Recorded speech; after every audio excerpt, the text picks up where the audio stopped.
Puerto Rico, the Caribbean island with a GDP of $117 billion, is famously known for its paradisiacal landscapes, vibrant Latin culture, and its complex political status as an unincorporated territory of the United States for over a century. Although it is a Commonwealth with autonomy to draft its own constitution and manage local laws, Puerto Rico does not participate in U.S. political decisions.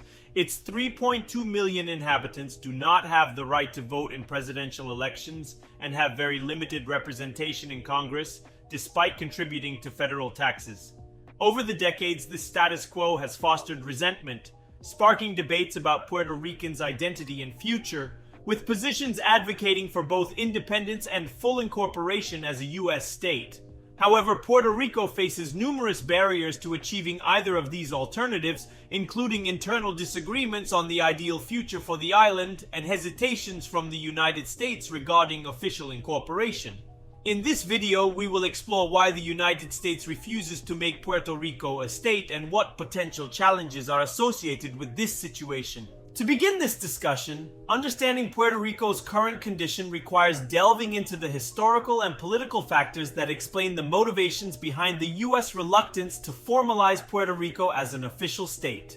For this, we must go back to 1508, when Spanish colonization of Puerto Rico began, establishing a government on the island and naming it San Juan Bautista. As in other Caribbean colonies like Cuba and Haiti, the colonizers implemented the encomienda system, distributing land for agricultural production and gold extraction. The Taino natives, the island's indigenous population, were forced to work under brutal conditions, decimated by labor and diseases brought by Europeans such as smallpox, which led to the extinction of up to 90% of this population within less than 3 decades.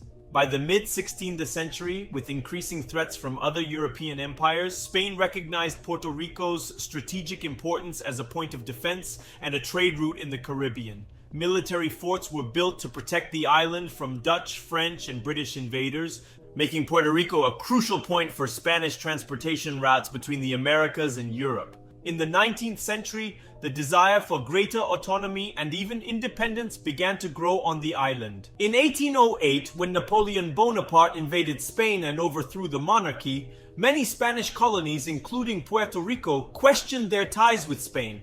However, Puerto Rico decided to remain loyal to the metropolis, which later rewarded the island with limited political and trade concessions. Over time, dissatisfaction with Spanish rule, centuries of slavery, and a lack of representation grew, leading Puerto Rico to push for autonomy. In 1887, local movements pressed for reforms, culminating in the creation of a local parliament in 1897, a step toward independence. This independence, however, was never achieved by the island. In 1898, the Spanish-American War occurred after a series of events that drew the United States into independence struggles in Spanish Caribbean colonies, following the sinking of the American naval ship USS Maine in Havana Harbor, Cuba, in 1898.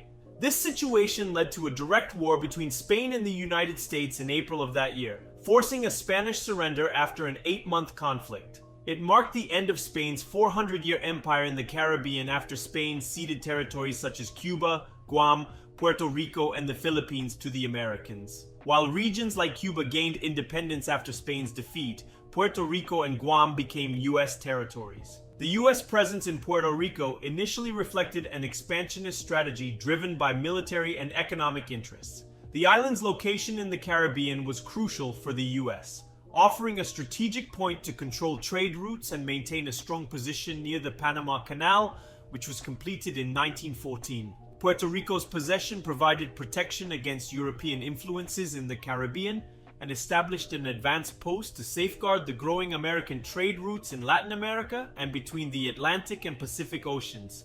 This brings up the question of why Puerto Rico has not become a U.S. state. Firstly, it is worth mentioning that Puerto Rican governance remains centralized, with Washington controlling the island's laws and government until the establishment of a new administration in the early 20th century with the Foraker Act of 1900. This act allowed for the establishment of a civilian government in Puerto Rico where governance was partially autonomous but heavily influenced by Americans. During World War I, with US involvement in the conflict, the US Armed Forces needed human capital. To meet this demand, Congress passed the Jones-Shafroth Act in 1917, granting US citizenship to Puerto Ricans. This legislative step paved the way for Puerto Rico's political status to be formalized as a Commonwealth in 1952, with its own constitution and limited political autonomy, gaining a status of limited self-governance. This political arrangement continues to be intensely debated, as Puerto Ricans have limited representation in Congress and remain excluded from US presidential elections, even though they fulfill certain tax obligations. With this in mind, the granting of US citizenship and its associated benefits, such as unrestricted freedom of movement, naturally led to significant Puerto Rican migration to the United States. Between the late 1940s and early 1960s, about 500,000 Puerto Ricans moved to the United States in search of better living conditions, primarily in cities like New York, Chicago, and Philadelphia. This migratory flow was intensified by Puerto Rico's economic situation, marked by limited industrial infrastructure and high levels of poverty, resulting in a low-skilled workforce and economic challenges. Consequently, parts of Puerto Rican communities in the United States face discrimination and often live marginalized in terms of the labor market, housing sector, and schools, limiting access to well-paying jobs and forcing many to live in poor, segregated neighborhoods in the United States, marked by strong cultural identity and a heritage of unique customs and traditions. These issues have created a political dilemma over whether Puerto Rico should become a U.S. state, with the Puerto Rican population itself divided on the possibility of statehood. Over the past few decades, referendums have shown varying support for statehood, greater autonomy as a commonwealth, or even independence. For example, in 2020, a referendum on Puerto Rico's status was held, with 52% voting in favor of becoming a U.S. state. However, since the power to grant statehood lies with the U.S. Congress, the territory was not integrated. Both parties advocate for Puerto Rico's self-determination, but there is a particular fear, especially among the Republican Party, that incorporating Puerto Rico as a state would alter the balance of power in the U.S. Congress, increasing the representation of Hispanic and Latino voices. This would intensify political debate in the United States, with concerns that the state could influence the country's political balance, especially in favor of the Democratic Party, which historically has garnered Latino votes. At present, Puerto Rico has some autonomy, including exemptions from certain federal laws, though to a lesser extent than other states in the Union. In addition to U.S. citizenship, Puerto Rico receives funding for social and health assistance programs, including services associated with Medicaid, the U.S. Health Program, and Social Security, as well as exemptions from federal income tax for island residents.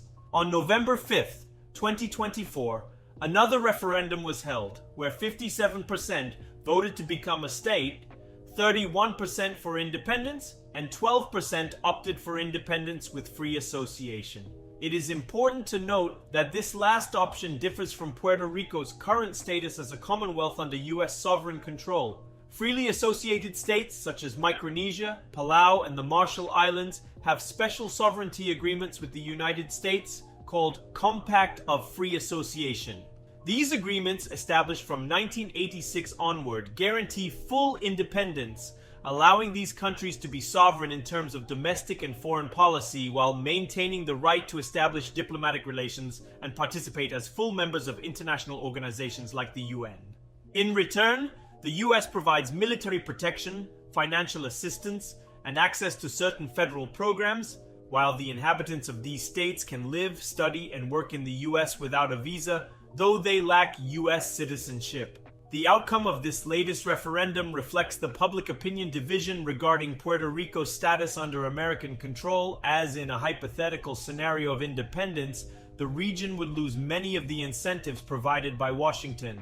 These include laws offering significant tax incentives to export-oriented companies, making Puerto Rico more attractive to American companies seeking tax relief, such as tech companies like Microsoft, Amazon, and Google, which operate locally. It is also worth noting that if Puerto Rico were to become a US state, it would likely receive more federal resources, which could represent an additional cost for the US government. This concern stems from Puerto Rico's economic challenges, such as a high poverty rate affecting 40% of the population and significant public debt, raising questions about the financial impact of the transition to statehood.